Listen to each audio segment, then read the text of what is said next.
baadhitaanno dhammaystiran oo ku saabsan hiddo-sidayaasha dadka reer Jabuuti ayaa muujinaya in dadka Jabuuti ka ag dhow yihiin xagga hiddo-sidayaasha dadka Carabta Koonfureed, gaar ahaan Yemen iyo Cumaan, marka loo eego dadka Bariga Dhexe ee Waqooyi. Tani waxay meesha ka saaraysaa shakigii ku saabsanaa halka asal ahaan laga helay hiddo-sidayaashaasi, iyadoo farta lagu fiiqayo xeebaha Yemen iyo Cumaan oo caan ku ahaa taariikhda baddeed. Waxaa la filayaa in xiriiradii hore ee taariikhiga ahaa ay la xiriireen dabaysha monsoonka ee xilliyada kala duwan keenta, taasoo go'aaminaysay goorta iyo sida doonyuhu uga gudbi karaan badda cas. Raadadka Carbeed ee ku jira hiddo-sidaha dadka Jabuuti sidoo kale waa laga arkaa luqadda iyo dhaqanka. Tusaale ahaan, erayo badan oo Carabi ah ayaa galay afafka Kushitiga ah qarniyo badan ka hor, gaar ahaan meelaha diinta, ganacsiga iyo sharciga la xiriira.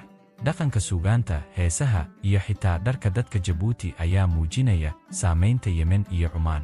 Sayniska hiddo-sidaha wuxuu xaqiijinayaa wax ay taariikhda iyo cilmiga bulshada horay u sheegayeen, in baddani aysan ahayn caqabad balse ahayd buundo isku xirta dad iyo dhaqan. Jabuuti maanta waxay weli xambaarsan tahay aqoonsi isdhexgal ah.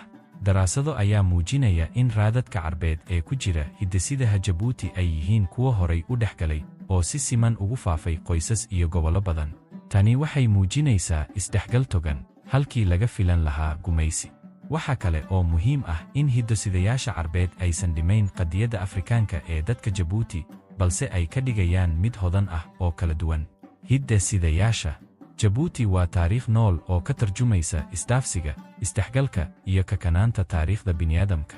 Sheekada hiddo-sidayaasha Carbeed ee Jabuuti kuma saabsana qabsasho, balse waa iskaashi. Waa sheeko ka warramaysa doonyihii dhowga ee badda gudbi jiray, beeralay doon caws raadsanaya, iyo guur la isugu yimid oo xeer iyo xididyo la isugu xirmaayo. Hiddo-sidayaashaasi waxay muujinayaan in Jabuuti aysan soohdin adag u dhaxayn Afrika iyo Carab, balse ay tahay meel isku xiraysa labadaas dunood. Arrintani waxay ina tusaysaa in meelaha dhulka ku dhammaanayo aysan taariikhduna dhammaanayn. Dhulka engegan iyo buuralayda qodxaha leh ee Jabuuti waxaa muddo kumanaan sano ah degganaa bulshooyin reer guuraa ah, kuwaasoo xoolo dhaqato u badan geel, lo iyo ido. Dhaqdhaqaaqyada ay samaynayeen ma ahayn kuwo aan qorshaysnayn, balse waxay ku salaysnaayeen xilliyeedyo iyo aqoon deegaanka la xiriirta. Socdaalkooda waxa uu ka tagay raad aan muuqan, mid ku kaydsan hiddo-sidaha carruurtooda. Reer guuraagu waxay la falgaleen beelo kale, waxay isdhaafsadeen badeecado iyo xididyo, taas oo horseeday in dad kala fog ay isku hiddo noqdaan. Tijaabooyinka lagu sameeyey hiddo-sidaha reer guuraaga Afar iyo Ciise waxay muujinayaan in xididada hiddo-sidayaasha aysan la jaanqaadin xuduudaha dhulka ee la dhisay. Taas beddelkeeda waxaa la arkayaa isdhexgal joogto ah oo ka dhexeeya Geeska Afrika, Itoobiya Galbeed iyo Waqooyiga Soomaaliya. Tani waxay ka dhacaysay marino lama degaan ah, buuro iyo togag qalalan oo ay marayeen dad raran, xoolo la socda, iyo safarro cusbo sida. Tusaalaha ugu cad ee muujinaya xiriirkaas hiddo-sideed waa in la helay noocyo hal hiddo-side ah oo ka dhexeeya rag badan, sida E1B1B, hoosaadkiisa E32, oo caan ka ah dadka xoolo dhaqatada ah ee Geeska Afrika. Tani waxay ka tarjumaysaa sida uu u shaqaynayay nidaamka bulsho ee reer guuraaga oo raggu hoggaamiyaan beelaha, hantidana si aabbay u kala dhaxlaan. Laakiin dhaxalka hiddo-sideed ee reer guuraaga ma aha oo kaliya bayoloji, waa mid taariikhi ah. Beelaha Cafar iyo Ciise waxay xasuustaan abtirsiimayaal qoto dheer, qaarna xitaa ka gudbaya xuduudaha maanta la yaqaan. Sheekooyinkaas oo markii hore lagu tuhmay been abuur, maanta waxaa laga helayaa xaqiijin cilmiyeed marka la barbar dhigo shaxda hiddo-sidayaasha. Cilmi-baarayaal ayaa helay xiriir toos ah oo ka dhexeeya abtirsiimaha la sheego iyo hiddo-sidayaasha la helayo, gaar ahaan xagga ragga. Tani waxay muujinaysaa in dadka reer guuraa aysan ahayn dad iska socda, balse yihiin dad ka xambaarsan taariikhda dhaqdhaqaaqa, iyadoo maskaxda ku hayaan khariidado aysan qorin, balse ay xasuus ahaan u hayaan. Haddana xuduudaha casriga ah, isbeddelka deegaanka, iyo colaaduhu waxay khatar ku yihiin qaab nololeedkaas. Maanta waxaa laga baqayaa in dhaqanka reer guuraaga iyo kala duwanaanshaha hiddo-sidayaasha ay yaraadaan. Sidaas darteed, saynisyahano Jabuutiyaan ah ayaa si wada jir ah ula shaqaynaya kooxo caafimaad oo socdaal ah si ay u kaydiyaan hiddo-sidayaasha dadka da'da ah ee reer guuraaga ah, loona ilaaliyo sheekooyinkooda. Ujeeddadu ma ahan in kaliya laga faa'iidaysto, balse waa in la xafido si loo sii hayo xusuusta dhaqdhaqaaqa. Taariikhda hiddo-sidaha reer guuraaga ee Jabuuti waa mid muujinaysa la qabsasho joogto ah, dadka bini'aadamka ah ma aysan sugin degaan joogto ah si ay u badbaadaan, waxayse nolosha ku dhiseen dhaqaaq, isfahan iyo isdhexgal. Markii xoogaggii Faransiisku yimaadeen Jabuuti dabayaaqadii qarnigii 19aad, waxay la yimaadeen khariidado, heshiisyo iyo riyo gumaysiyeed. Laakiin sidoo kale waxay keeneen raadad aan si cad u muuqan, raadad markii dambe laga helay hidde-sidaha dadka deegaanka. Jabuuti waxay noqotay xeebta Soomaaliyeed ee Faransiiska 1896, waxayna u adeegaysay muddo qarni ku dhow sidii saldhig muhiim ah oo istiraatiiji ah oo Faransiisku ku lahaa Badda Cas. Markii la dhisay tareenka isku xidha Jabuuti iyo Addis Ababa, waxaa soo degay kumanaan shaqaale, saraakiil, ganacsato iyo ciidan. Markii hore ujeeddadu waxay ahayd mid ganacsi iyo ciidan, balse waxay ku fiday maamul, waxbarasho iyo degaan. Tani waxay keentay in dad shisheeye ah, gaar ahaan Faransiis iyo askar kale oo ka yimid galbeedka iyo koonfurta Afrika, ay soo galaan deegaanka. Daraasadaha hiddo-sideed ee dadka Jabuuti, gaar ahaan kuwa magaalooyinka sida Jabuuti iyo Tajuura, waxay muujinayaan raadad yar laakiin la ogaan karo oo Yurub iyo Galbeed Afrikaan ah. Tani ma aha hiddo-sidayaal badan, balse waxay si joogto ah uga muuqdaan calaamado gaar ah, autosomal markers, taasoo muujinaysa in isdhexgalkaasi dhacay xilligii gumaystaha. Xagga ragga, Y koromosoom, waxaa laga helay raadad faro ku tiris ah oo laga helo koonfurta Yurub sida R1b, taasoo muujinaysa in rag Faransiis ah ay carruur ku yeesheen Jabuuti. Laakiin tiradooda oo yar waxay muujinaysaa in aysan ahayn wax si weyn u dhacay. Dhanka hidde-sidaha dumarka, waxaa laga helay calaamado muujinaya xiriir la leh Galbeedka Afrika, sida L2, taasoo muujinaysa in haween ka yimid meelahaas ay ku milmeen bulshada Jabuuti inta lagu jiray xilligii gumaysiga. Arrimahan waxay u dhigmaan sawirka weyn ee taariikhda gumaysiga, askar iyo shaqaale laga keenay meel kale oo ku milmay bulshada deegaanka. Inkasta oo raadadkaasi aanay ahayn kuwo xooggan, haddana waa markhaati taariikheed oo muujinaya sida dadka iyo dhaqamada ay isu dhexgaleen, xitaa mararka qaar si aan la dareemin. Cuntada iyo noolaha yaryar ee ku jira waxay door muuqda ka ciyaareen qaabaynta jirka iyo dhaqanka bulshada reer Jabuuti. Cuntooyinka la khamiiriyo, sida caanaha geelka ee la fadhiisiyo iyo kalluunka la qalajiyo, waxay kordhiyeen badbaadada cuntada, isla markaana furay fursado cusub oo nafaqo sida jirka si sahlan uga faa'iidaysto kalsiyamka iyo birta. La yaab leh, cuntooyinka khamiirka leh waxay saameeyeen oo keliya caloosha ma ahayn, balse sidoo kale aqoonsiga dhaqanka. Cabitaanada dhaqameed iyo hilibka qalalan ee oodkaca ama muqmad waxay door muhiim ah ku lahaayeen kaydinta cuntada si ay ugu filnaato safarada dhaadheer ee reer guuraaga. Habdhaqannadaas oo jiilba jiil u gudbay waxay sidoo kale saameeyeen sida bulshooyinku u wadaagaan noolaha yaryar ee faa'iidada leh. Hooyooyinku waxa ay ilmahooda u gudbiyeen oo keliya cunto samaynta dhaqameed ma ahayn, balse sidoo kale bakteeriyada faa'iidada leh, iyada oo loo sii marayo cuntada iyo xiriirka jirka. Biyaha, gaar ahaan meelaha qalalan sida Jabuuti, waxay keeneen xulasho dabiici ah. Qodobada laga helay weelashii hore ee lagu kaydin jiray biyaha waxay muujinayaan halista nabaad guurka iyo jawaabaha ay bulshada la timaado. Qaar ka mid ah dadka Jabuuti waxay maanta muujiyaan adkaysi badan oo ka dhan ah cudurrada biyaha lagu qaado, taasoo muujinaysa raad dhaqameed hidde-sidaha xagga isbeddelka dabiiciga ah. Cilmibaadhayaashu iyaga oo ururinaya xogta noocan ah waxay sawir ka bixinayaan waxa la cunay, sida cimilada u saamaysay nolosha, iyo sida noolaha yaryar iyo bini'aadamku u wada shaqeeyeen si ay u noolaadaan. Tani ma ahayn sheeko iska caadi ah oo ku saabsan badbaado, balse waxay ahayd iskaashi, bini'aadam iyo bakteeriyo, cunto iyo hidde-side, dhaqan iyo bayoloji. Jabuuti waa meesha aad ku akhriyi karto isbeddelka nolosha xitaa marka aad eegto koob caano ah ama hilib la dubay. Markii Faransiisku si rasmi ah u qabsaday Jabuuti 1848, waxay la yimaadeen saamayn cusub oo hidde-side ah, mid u yimid dhanka Yurub iyo gumaysigooda kale.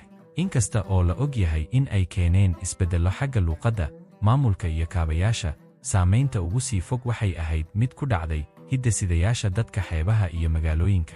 French Somaliland, sida Jabuuti loogu yeeri jiray markaas, waxay noqotay meel ay dad badani yimaadaan, saraakiil, ganacsato, askar iyo shaqaale Faransiis ah, kuwaas oo qaarna si joogto ah u degeen una dhex galay bulshooyinka deegaanka. Natiijada waxay ahayd isdhexgal yar balse la taaban karo oo keenay raad DNA cusub. Cilmi-baarisyo lagu sameeyey dadka magaalada Jabuuti iyo hareeraheeda waxay muujinayaan raad yar oo laga helay Y koromosoomka, gaar ahaan haplogroup R1b oo laga helo Faransiiska iyo Koonfurta Yurub.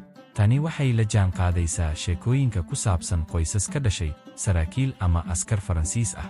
Dhinaca hooyooyinka waxaa la helay raadiyo mitochondrial ah L2E iyo L3E oo u badan galbeedka Afrika, taasoo muujinaysa haween ka soo jeeday Senegal, Mali ama Guinea oo qayb ka noqday bulshada Jabuuti xilligii gumaysiga. Xogta guud ee autosomal DNA waxay muujinaysaa in dadka qaar ee caasimadda iyo dekedaha laga helay DNA la jaanqaadaya reer Yurub, waqooyiga Afrika iyo dadka Madagaskar.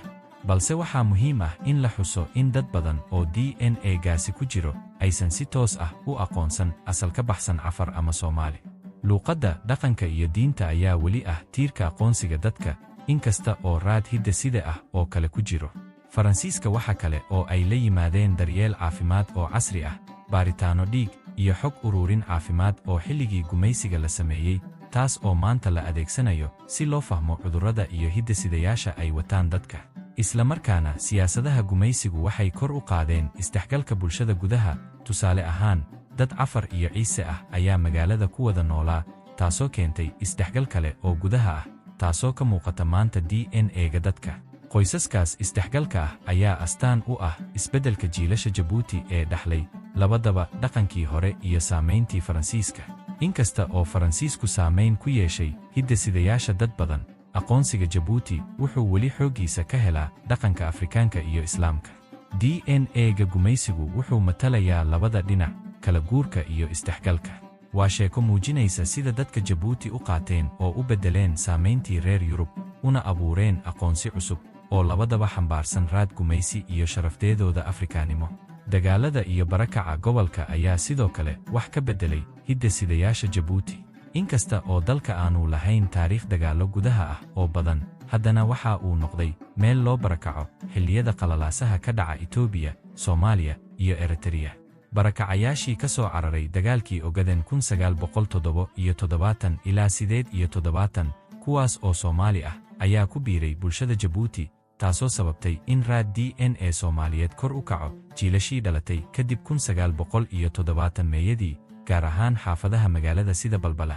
Sidoo kale, dadka Tigrayga iyo Amxaarada ka soo barakacay dagaalkii Eritrea waxay ku biireen bulshada xeebaha Jabuuti, taasoo keentay koror xagga hidde-sidayaasha dhaxalka ah ee Itoobiya.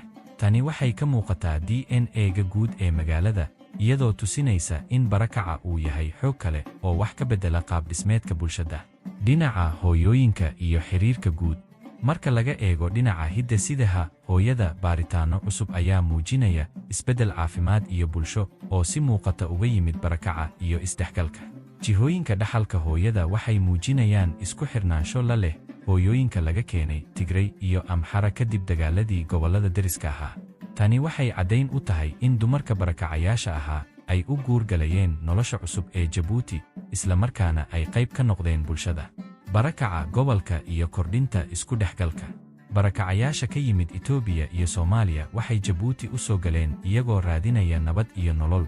Qaar ayaa maray dekedaha xeebta, qaarna ayaa ku biiray qabiilo horay u jiray sida Ciise iyo Cafar. Nidaamka jinsiyadaha ayaa la beddelay, waxaana gaar ahaan magaalooyinka laga dareemayaa isdhexgal bulsho iyo hidde-side isku darsan. Inta badan dadku waxay ku milmeen xaafadaha cusub Balbala, Olemsebila iyo deegaanada xeebaha, iyaga oo kala duwan jinsiyad ahaan laakiin isku duuban hidde-side ahaan.